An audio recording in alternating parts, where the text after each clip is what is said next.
Hello, friends. In this video, we're going to be looking at the backpropagation algorithm.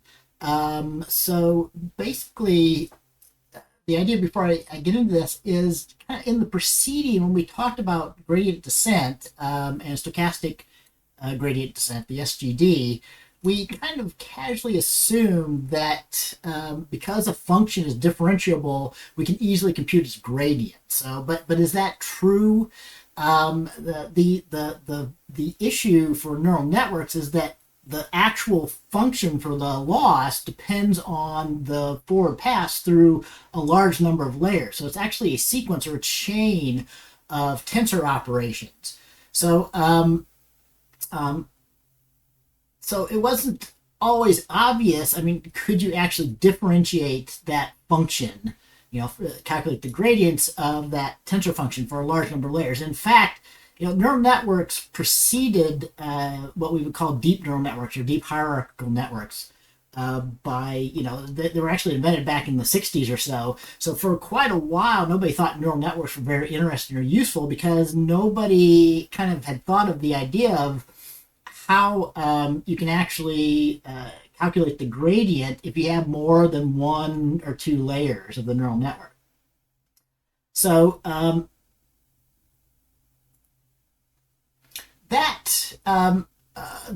answer to that was the chain rule from calculus. So and that led to the idea of what we would call backpropagation. Okay, so backpropagation is the way that we use derivatives of simple operations to easily compute the gradient of an arbitrarily complex chain of tensor operations of the type that we have normally in our neural networks. So a neural network consists of many tensor operations chained together, each of which has a simple known derivative. Okay, so we haven't shown that, but the tensor operations that we have talked about, it is relatively easy to derivate them individually. Matrix multiplication or matrix addition or something like that. So if you ever took calculus 1 or maybe calculus 2, you might have run across the chain rule. That they probably in something like calculus 2, they would have had you learn to calculate the derivatives of functions using the chain rule. Okay, so we won't it would be good if you've had that or to go back and review that, but we won't get too heavy into kind of remind you of the chain rule. But the idea is relatively simple. So if I want to compute the gradient of some function y with respect to x, and if that function is a combination is a composed or chain of functions. So to compute, so I want to in this page I want to calculate the gradient of f of g of x here. Okay, so in this case, it's really a chain. We take g of x first, and then we apply f to the result of that. Okay, so the chain rule basically says that it's easy to calculate the gradient of that. Is that if I have a composed function, the gradient of the overall function of y with respect to x for my composed function f of g is simply you have to be able to calculate the gradient of y with respect to the x1 that's input to it, right? And you also have to be able to calculate the gradient of each of these steps of x1 with respect to the x, which is the input at the start of this chain here. So if you can do those two, the gradient overall, according to the chain rule, is simply the multiplication of the individual gradients in the chain. Okay, so make this look bigger here. So yeah, not to go back to kind of mathematical notation, but so that's the simple idea. So in code, if we were going to chain functions together, we would write some try to practice my things here. So we would write a function like this, right? So if I want to have a computation, which is really just a calculation of g of x first, and the result of that is composed by f, so f of g of x. In code, we could write it something like that, right? It's kind of like pseudo Python code here, right? So, and I haven't mentioned yet that, you know, this generalizes, so it doesn't matter how long the chain is. And in fact, I won't talk about it in the class today, but it generalizes to other kinds of cases where we have a tree that's more complex than just a simple linear chain. So, but yeah, so, you know, if you have a composition of four functions, f of g of h of j of x, you know, in code, it would look a sequence like that. And again, by the chain rule, as long as we can calculate the individual gradients along this chain, y with respect to x3, x3 with respect to x2, and so on, we can calculate the gradient overall. So that's great news. So once people figure that out for neural networks, all of a sudden that meant that we can apply backpropagation to arbitrarily deep neural networks almost as simply as we could apply gradient descent and calculating the gradients to just a single layer, right? So it's just an extra step to apply the chain rule in order to figure out the gradient overall, all right?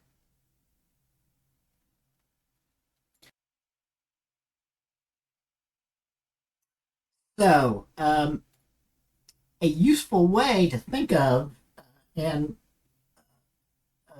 to think about backpropagation is in terms of a computation graph, okay? And this is going to be the first time when we've actually looked a little bit at what TensorFlow is and what it adds to the deep learning ecosystem of libraries, okay? So, so a useful way to perform backpropagation is to construct a computation graph. And this is a relatively straightforward procedure for the first kinds of neural networks that we'll look at, right? So, you know, these are directed acyclic graphs that we're going to be looking at here. So later on, we're going to look at types of neural networks that have some cycles in them. But for now, let's first start looking at the simple case. So if your neural network is just a sequence of layers where you take inputs, transform it through some tensor operations, which are differentiable, and those outputs become the inputs to the next layer, we can use the chain rule. And by creating such of a computation graph, we can make it easy to do this automatic differentiation in a library. Okay, and so that's kind of what the heart of TensorFlow is doing. Okay, so basically, we can treat computation as data. So the graph can be built in TensorFlow from a GradientTape, and we're going to look at that in a second here in our next example, and that represents the forward pass. Okay, so over here on the left-hand side in the slide I have right now this is like the relatively simple computation graph that represents the two-layer model of the first neural network that we looked at in this class from our textbook, right? So we had a fully connected layer that applied a matrix multiplication and went through an ReLU activation function. The output of that went into another layer that did a multiplication, which was the final output layer, which applied softmax. Okay?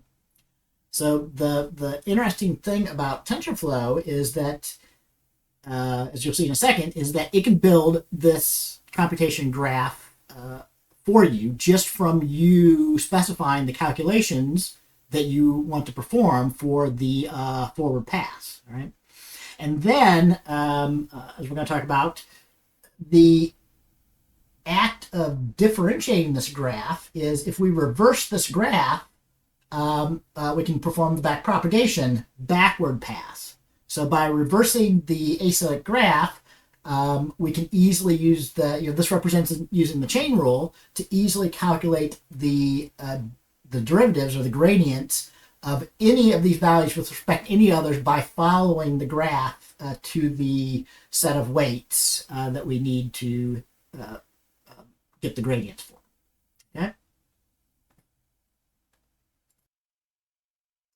Okay. Okay, so let's go into a little bit more details about that.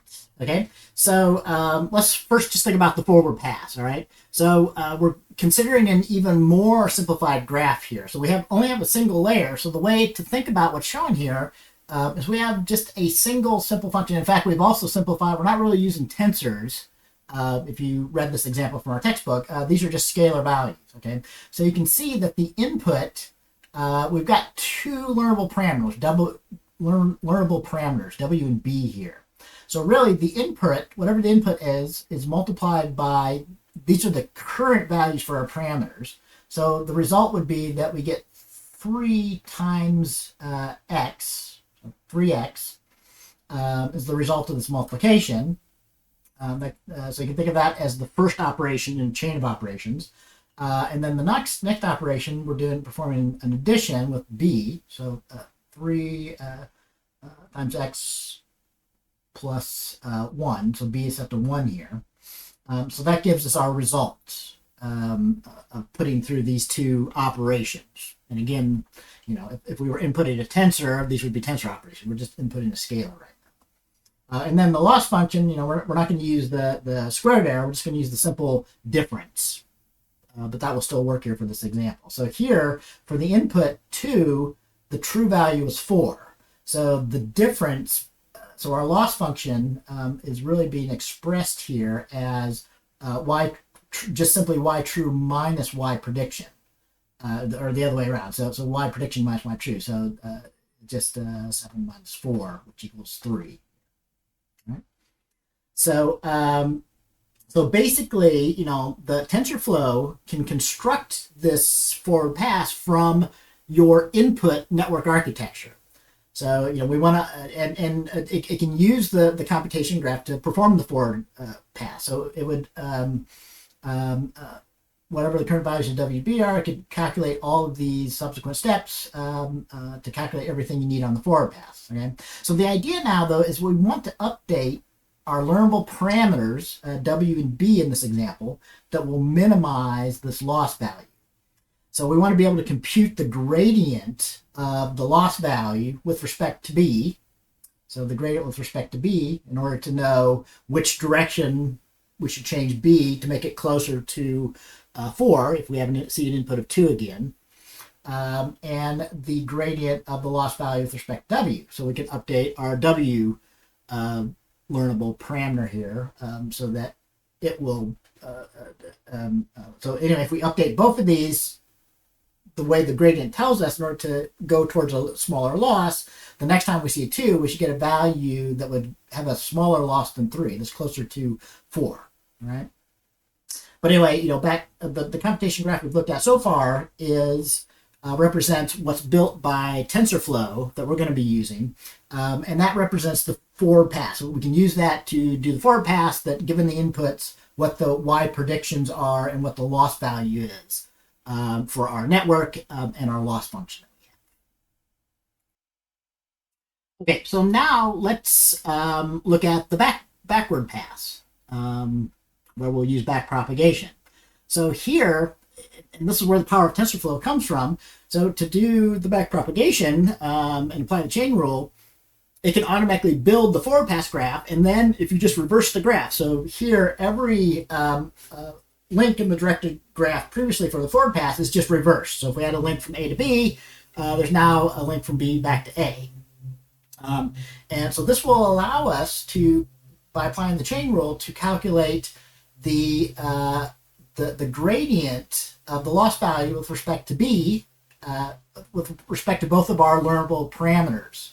So the gradient of the loss value with respect to B and the gradient of the loss value with respect to W. When we know the gradient, then we can use that to update. So that mostly is telling us, giving us a signal whether W and B should be bigger or smaller in order to make the loss value be smaller the next time we see this particular input. All right? So you can obtain the derivative of a node with respect to another node by simply multiplying the derivatives for each node along the path linking the two nodes. So if we just multiply the derivatives, and here this is showing the derivatives or the gradients for each one of these links. we can calculate what the gradient is for loss with respect to B and for loss with respect to W here. So make certain that you take a moment to think about, what these mean by the gradients. Probably the easiest to understand is the gradient of x2 with respect to B here, and the gradient of x1 with respect to W here. Right. So all this is saying is, this is you have to figure out what the function is of x2 is the output, and so if B changes, so just to make this concrete. So remember, for our original set of parameters, x2 was 7 here because we took 2 times 3 plus 1. Right. So if B changes by 1, x2 changes by 1. Okay. And if B changes by -1, x2 changes by -1, right? So the gradient has a one-to-one correspondence. Any change in the parameter B causes the same corresponding change in x2 here. So that's what the gradient of x2 with respect to B means. Likewise here, so since we're multiplying W by 3. Yes, this is correct. So, remember that these gradients are with respect to this particular input x and the current values of the learnable parameters W and B. So, what this is saying, that if you look at the relationship between the x1 and W, since we're inputting 2 here, if W changes by 1, the x1 output is going to change by 2, since whatever this is being multiplied by 2. Okay? So that's why this gradient is 2, and all the other ones are 1 here. And I'll leave it up to you to think a little bit about these, but you can make similar arguments for why those are 1 here. Right? Again, this is one of the most simple kinds of things, but in practice, it's easy to understand what the gradients are for each one of these, and they can be applied automatically by a machine to do all this. Okay, and then finally, for this figure here, so what the chain rule says about this backward graph is that we can obtain the derivative of a node with respect to another node by multiplying these derivatives along the path. So the red arrows here are showing us how to calculate the gradient of the loss value with respect to W. It's going to be 1 times 1 times 2. Okay, so so if you look here, these are, so the gradient of the loss with respect to W is going to be 2 if you multiply those along the path. And the gradient of the loss with respect to B is going to be 1. Okay? So what these mean, though, is remember, these are both positive slopes. So these mean that if I want to reduce the loss, I should go in the opposite direction. So I should make both W and B smaller. So let's say your learning rate, your learning step was, say, 0.5. So in that case, I'm going to go -0.5 for each of these parameters to reduce the loss. So in that case, W would be, if I subtract 0.5 from it, W would be 3 minus 0.5, right? If you go back to my thing, so here, let me make that. So here, think of this as W1. So W1 is 3. So we're going to take 3 minus our step. So again, I was saying our update step is maybe 0.5, the learning rate, times the gradient of, we said 2 here. So that would take it back by 1. So that would change my weight here to be 1. Right? Oh, sorry, subtract 1 from that. So my new updated weight, W1, if this is W0, my updated weight, W1 would then be 2. All right. Same calculation over here. If our current weight is 1, if our learning rate is 0.5, the same for both of these, times 1 here. Oh, sorry. I made a mistake on this one up here. So the gradient was 2 here. Sorry to confuse. So I don't know if I can update this.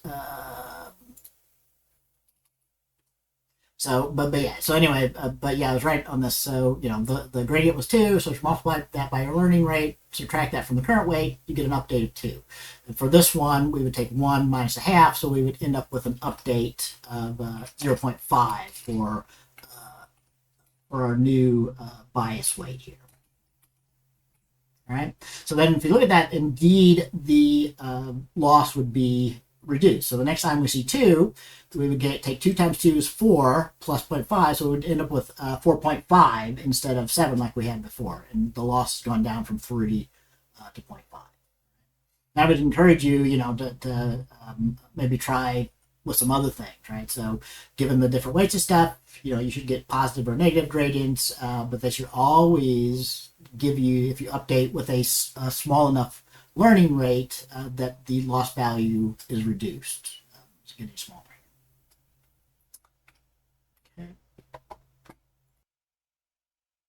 Okay, and finally, so let's look at this idea of this using the computation graph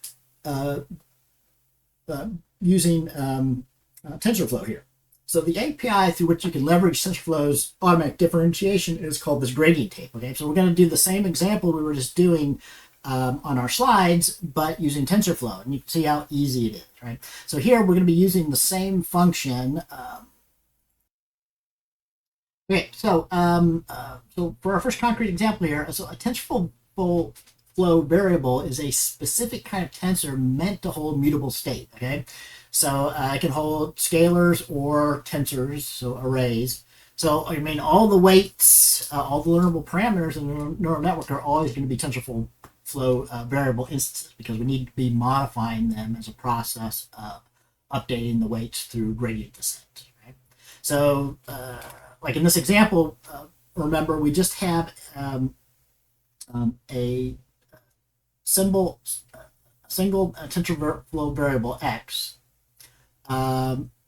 So yeah, we're not doing everything that we did previously. So our function is we've only got one learnable parameter x here, 2 times x plus 3. But the point is that if we do this in the context of a gradient tape, so just by simply applying tensor operations on TensorFlow variables, so x is a TensorFlow variable, y, since it's assigned the result of this will be a TensorFlow variable, so y will be a TensorFlow variable. So it will build the computation graph by doing this. And then that allows it, if you ask to compute the gradients, it can do automatic differentiation for you by reversing the computation graph and calculating the gradient for you. So the gradient shouldn't be too much of a surprise. It's 2 here. So if you take the derivative of 2x plus 3, the derivative of y with respect to x is going to just be 2, always.